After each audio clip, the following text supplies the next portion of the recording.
Ora, irmãos, rogamos, pois,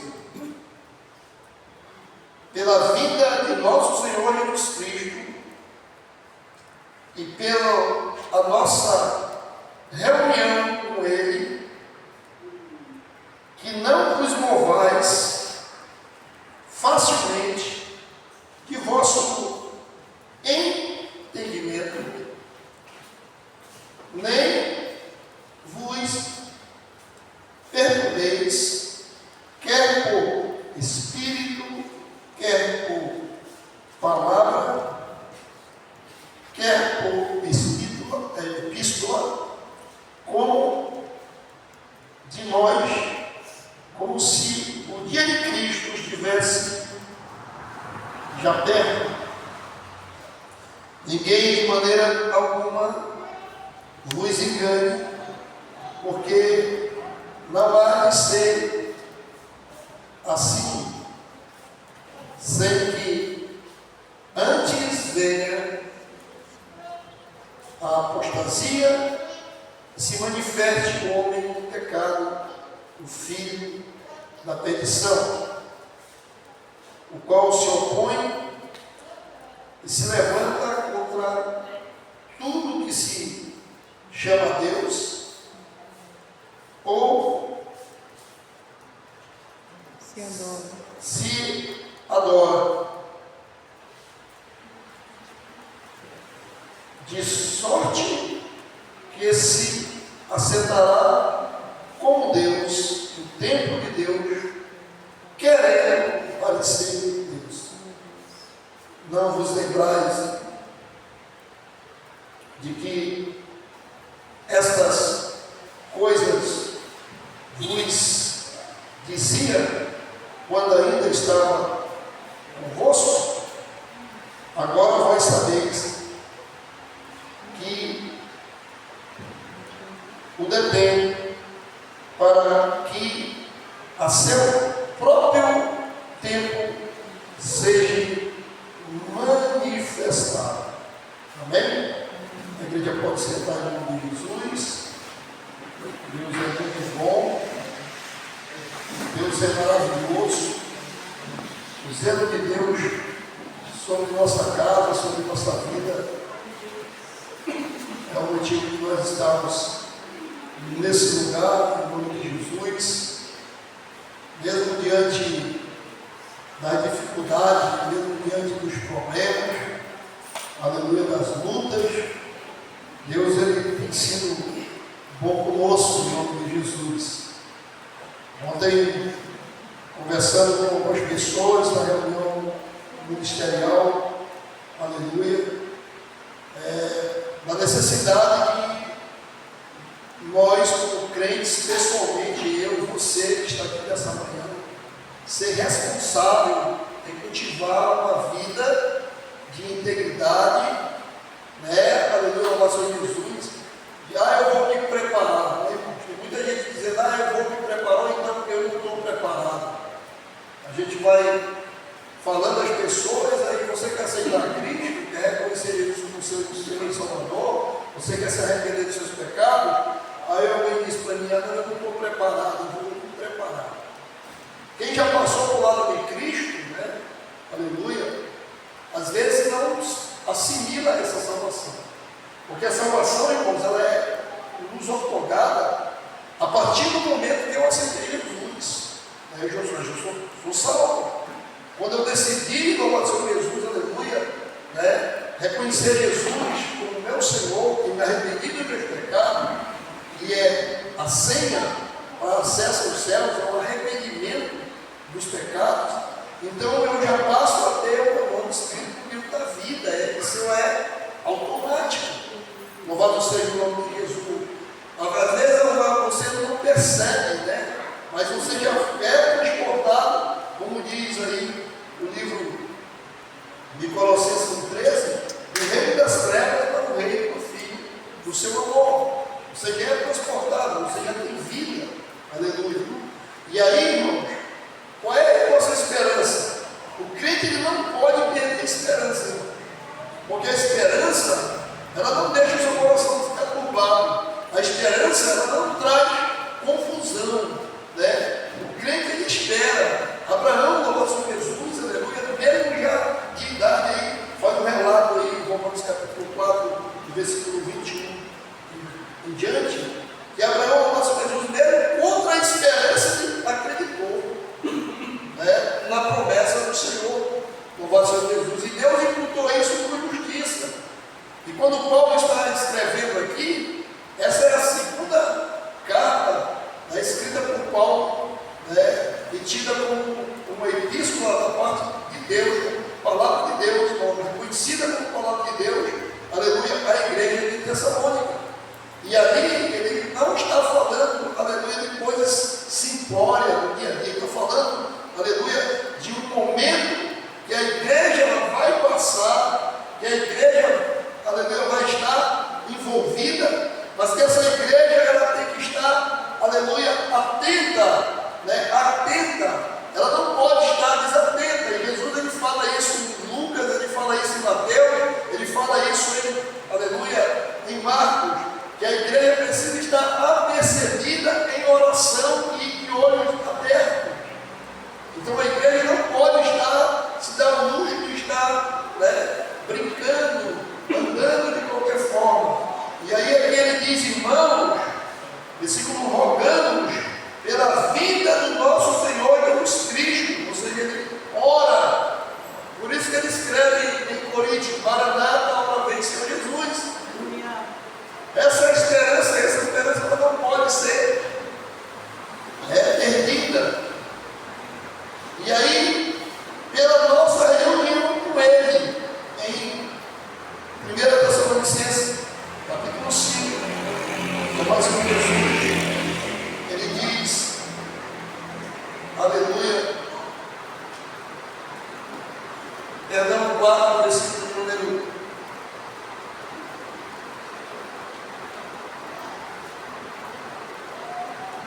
17.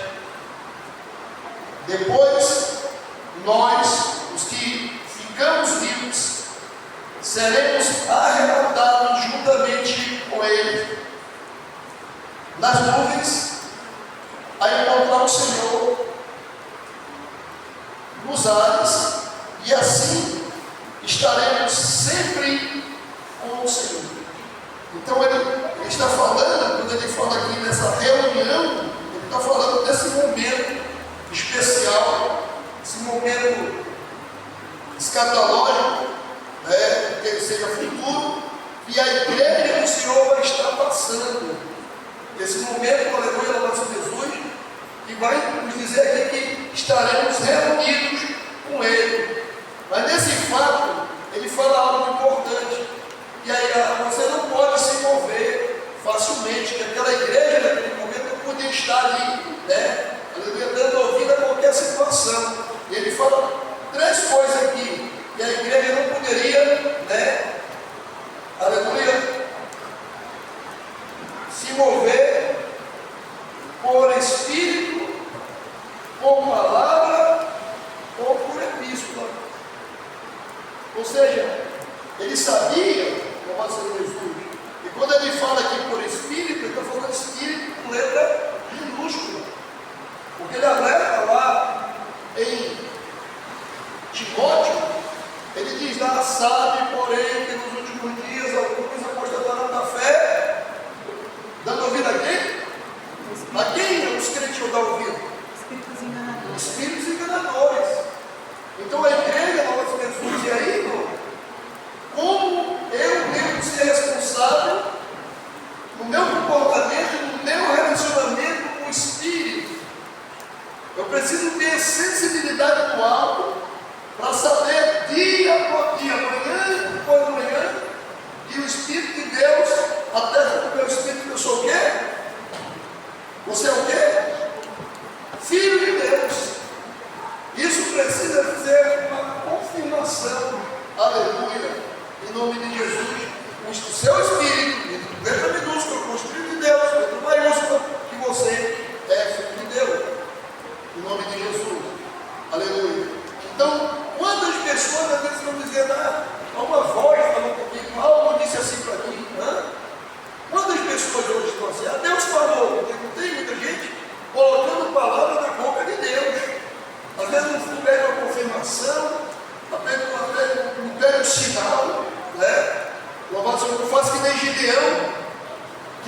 cuidou de Deus, mas queria a coisa certa do Senhor.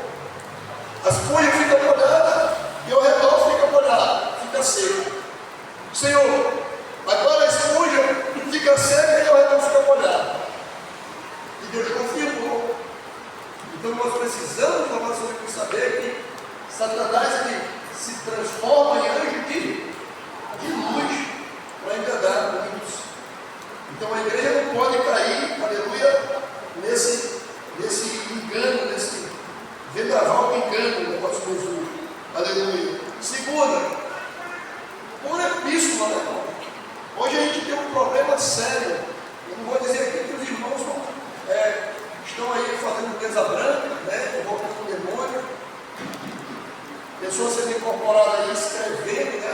Olha, aqui é fulano de tal, aqui é muito bom, aqui está muito ruim. Não, aleluia, não devemos nos mover. É somente a palavra. A Bíblia fala em Isaías capítulo 8, versículo 20, né? Que num dado momento, o povo de Deus, que era Israel, estava consultando mortos. E a exortação do Senhor é consultar, aleluia, o meu povo a mortos, além do testemunho. Se eles não falarem segundo essa palavra, jamais verão a alva. Traduzindo, jamais você vai ter luz se você ficar consultando o nosso Jesus, aleluia, esse tipo de coisa. Então Paulo está falando aqui, o nosso Jesus, que esse dia ele aconteceria. Mas que naquele momento, irmão, naquele momento, em torno de 52 depois de Cristo, olha só, em torno de 52 depois de Cristo, esses fatos estariam acontecendo. Já se passaram alguns séculos, e aí você não é bom, né? Você é uma pessoa inteligente, espero que seja sábia, porque tem gente que é inteligente, mas não é sábio. E quando usa sabedoria desse mundo, que a Bíblia diz que é maligna. Então a gente precisa estar atento, aleluia, confiado na porta estreita, ter passado por ela, permanecido no caminho estreito, para que nós não venhamos, aleluia, de alguma forma ficar reprovados. Então a igreja precisa estar atenta, porque vai acontecer um fato. Qual é a primeira característica colocada aqui por Paulo acerca da vida de Cristo, que faz com que, louvação de Jesus, aleluia, você não é, cada gente começou a sonhar, não. A primeira característica é a frieza espiritual dentro da casa do Senhor. É a frieza. Certinho? E aqui tem um nome que se chama apostasia. É alguém que era fervoroso, alguém que gostava de orar, gostava de ler Bíblia, gostava de estar na casa de Deus. Agora ele tem outras coisas mais importantes. Coloca essas coisas de Deus em segundo plano. Isso é apostasia. É tomar as verdades bíblicas que estavam no seu coração e substituí-las. Então, nós precisamos estar atentos, porque, irmãos, isso é muito fácil, sabe? Você sair de um posicionamento na vida cristã e ir para outro é muito fácil. Uma certa vez, o irmão Pedro Sobral, crente antigo, devia ter mais de 40 anos de crente, ou 50 anos, como mais ou menos Pedro Sobral tinha. Ele tinha sido paralítico, Jesus curou ele, ele era sempre Jesus. Ele tocava violino, só que não exercia. E aí, uma certa vez, ele saiu da igreja batista, foi para a igreja pentecostal, e nós ficamos ali. Foi eu, minha esposa e os 3 irmãos, e também o pastor da igreja da família. Saiu toda uma demandada, muita gente saiu da congregação. E aí, nós ficamos observando, e passou um período e chegou a essa onda do G12, né? G12. Ele nunca deixou de perder contato conosco, louvado seja Jesus, e ele então, a sua congregação, que era uma igreja pentecostal, entrou nesse G12. Aquela igreja era admirada como uma igreja, porque era uma igreja de oração, era uma igreja de oração, uma igreja que nós vimos a presença do Senhor, mas entra nesse G12, e aquela igreja ela perde, irmãos, a essência. Se você for lá em Cajaí, ela tem o nome, Igreja Assembleia de Deus do Brasil, em frente com a praça, talvez só esteja um prédio no Guarani. Eu fui um dia desse lá, o pastor Jesus tinha um irmão venezuelano que estava pastoreando ali. Provavelmente ele e a esposa só, com os dois irmãos. Uma igreja que tinha a presença do Senhor, mas que deu ouvido à doutrina de demônios, se apostatou na fé.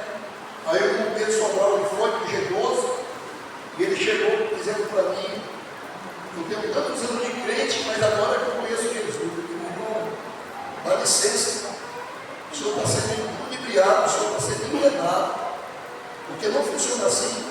A salvação, aleluia, aconteceu quando você verbalizou dizendo: eu aceito Jesus como Senhor e Salvador da minha vida. Amém? Aleluia. Simplesmente, talvez você não tenha sido discipulado logo no primeiro momento, que é o que acontece hoje.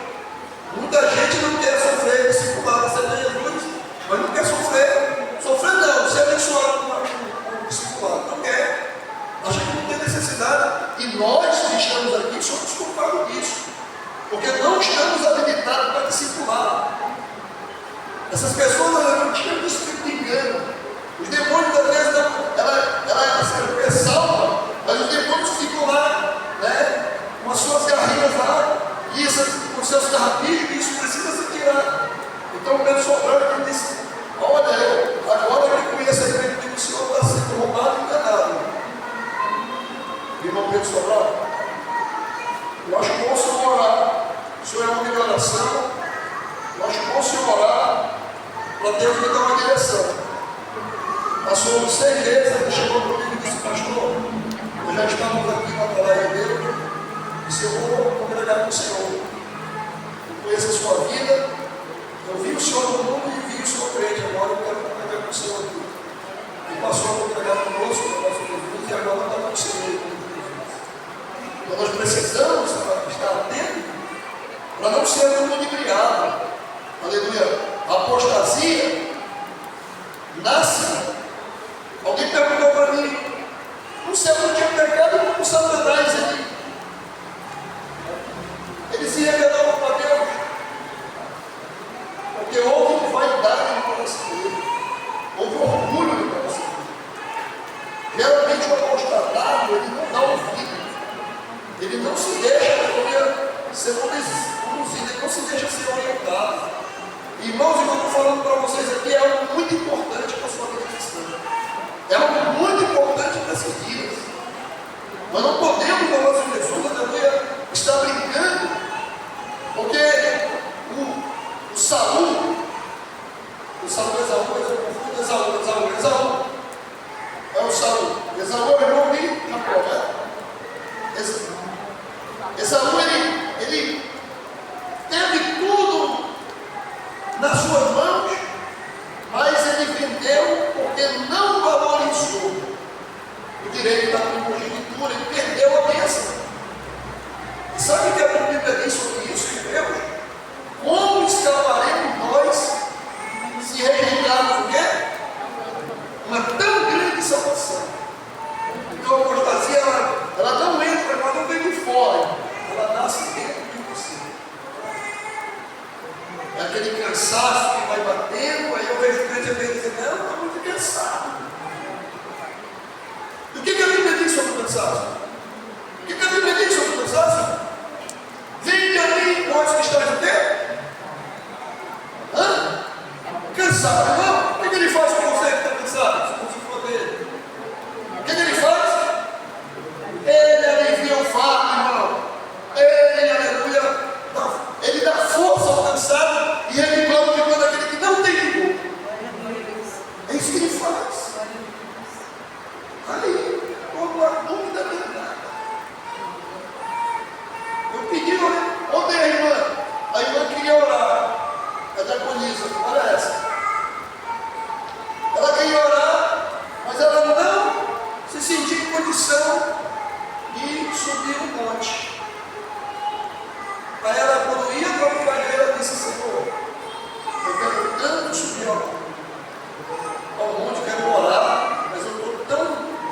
irritada, eu quero orar com os irmãos. Aí sabe o que Deus faz? Deus mandou a chuva. Aí sabe o que Deus faz? Deus está com o meu coração e diz, irmãos, hoje a gente vai orar de Deus.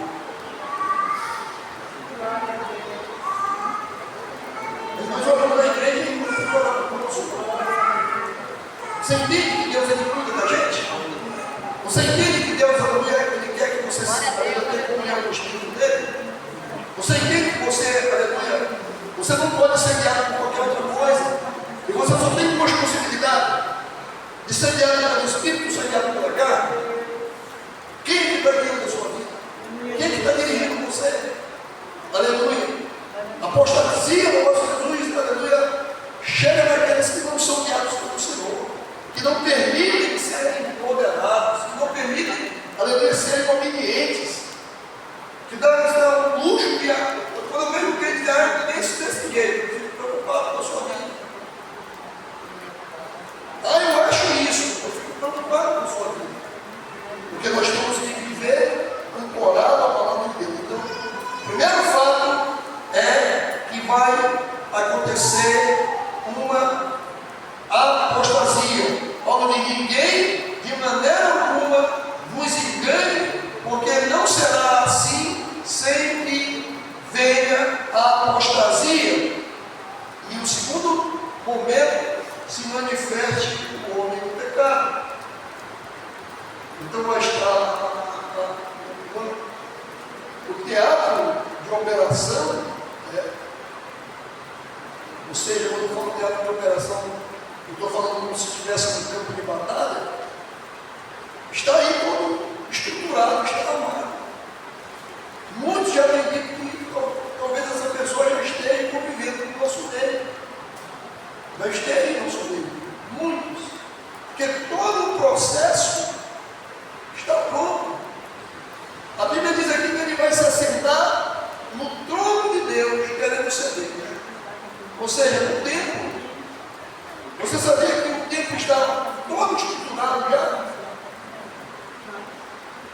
Que essa guerra que está acontecendo tem uma finalidade de Israel, porque onde funciona, onde vai ser construído, vai ser naquele lugar que o Davi viu um anjo do Senhor que é detestado do povo de Deus, que é o Monte Moriá, que ele comprou, e que Abraão, o nosso Jesus, levou o Isaac para sacrificar. Ali tem uma história com Deus e o homem, mas só que ali nesse momento tem uma mesquita de Alcázar, que é a segunda mesquita, ou a terceira mesquita mais importante do mundo ali. Satanás é tão atento a essas coisas que ele sabia que haveria um templo ali. Ele disse: não, bota uma mesquita aqui em cima para ele não fazer mais tempo no templo. Mas esse terceiro templo não vai acontecer. Alguns judeus, não vigiando, alguém disse para ele assim: olha, esse templo de Salomão aqui em São Paulo, isso é uma aberração, uma afronta a Deus. Alguém muito espiritual, que tem muito conhecimento, se esse templo aqui é uma afronta a Deus, porque não existe templo fora da cidade de Jerusalém. E a cidade de Deus, Jerusalém, é o local onde Deus escolheu. Louvado seja o nome de Jesus. Então é preocupante, e a igreja precisa estar atenta a isso. Então, todos os equipamentos do templo estão prontos, todos os utensílios estão prontos, os sacerdotes estão sendo treinados, e pasmem, para a abertura desse templo precisa da morte de uma novilha vermelha. Não é novilha malhada, não é novilha de duas cores, é uma novilha completamente vermelha. Pasmem, essa novilha já está em Israel. Essa novilha já está em Israel. Meu Deus. Então a igreja não pode, como a Senhora está brincando. Aleluia. Porque essa pessoa vai se assentar querendo ser Deus. Quando ela se assenta querendo ser Deus, ainda tem um que a detém. Quem é que detém? Espírito de Deus. pairava sobre as águas, ele ainda está, aleluia, aqui, porque você não foi tirado ainda, bem? Você é a casa do Espírito Santo. Glória a Deus. Então a presença do Espírito de Deus na tua vida, aleluia, é que impede a ação mais forte, mais deliberada desse espírito satânico que vai, aleluia, se instalar e vai, aleluia, danificar essa terra com a permissão de Deus durante 7 anos, que estou chamando de grande tribulação. Alguém escrevendo, ele diz lá, a tribulação, nós vamos estar dentro da tribulação. Um dizem que nós vamos ficar até no meio, outros dizem que a gente vai ficar até o final. O meu ensino, aleluia, baseado na palavra, é que nós vamos ser tirados. Vou ler de novo aqui, louvado seja Jesus, aleluia. E agora vós sabeis o que o detém, para que a seu próprio tempo seja manifestado. Porque já o mistério da justiça opera somente algo que agora resiste até que do meio seja tirado. E quando esse que resiste for tirado, a igreja do qual agora dele vai estar aqui. E aí se cumpre lá 4:17 de 1 Tessalonicenses. E estaremos para sempre com o Senhor nos ares. Amém? Então não deixa, louvado seja Jesus, aleluia, que o engano bata na sua porta e domine o seu comportamento, o espírito que ele alcance a sua alma. Fique em pé em nome de Jesus. Glória a Deus. Deus é bom. Ele está aqui. Melhore as suas atitudes, seu relacionamento, seu comportamento. Seja modelado pelo Espírito Santo de Deus. Pai, em nome do Senhor, eu te agradeço, Pai, por essa palavra que tu nos trouxe nessa manhã. Deus, obrigada. Que tu venha abençoar a tua igreja, Pai. Assim eu te peço, poder, em nome de Jesus, que a igreja diga amém. Amém. Vamos nos dividir em classe, em nome de Jesus.